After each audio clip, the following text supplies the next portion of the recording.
అవినీతికి పాల్పడ్డ బీఆర్ఎస్ నాయకులను ప్రజలు గప్ప గుద్దారని కేటీఆర్తో సహా అందరూ ఓడిపోవటం పక్కా అని బీజేపీ ఎంపీ ధర్మపురి అరవింద్ అన్నారు. ఇంకా బీఆర్ఎస్ రప్ప ఎందుకని ఎద్దేవా చేశారు. భవిష్యత్తులో రానున్న ఎన్నికల్లో ఒక్క హరీష్ రావు మాత్రమే గెలుస్తాడని, తెలంగాణ సమాజం బీఆర్ఎస్ను ఎప్పటికీ క్షమించదని చెప్పారు.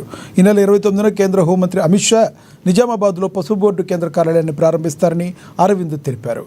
ఇక ఇది ఒక చారిత్రాత్మక దినంగా మారుతుందని అరవింద్ వివరించారు. నిలబడాడు ముసలోడు నెక్స్ట్ టైం సిరిసిల్ల నాకు హరీష్ ఒక్కడే గెలుస్తాడు అనిపిస్తుంది అండి.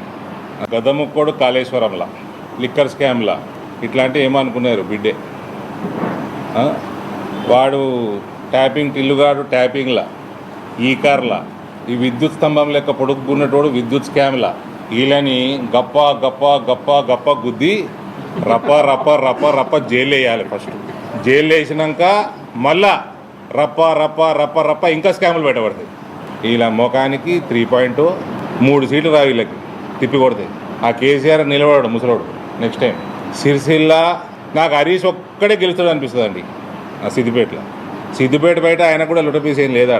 సిరిసిల్ల కూడా కేటీఆర్ని ఓడగొడతాడు. It is easy and this is coming out from somebody who has demolished his sister's political career. I will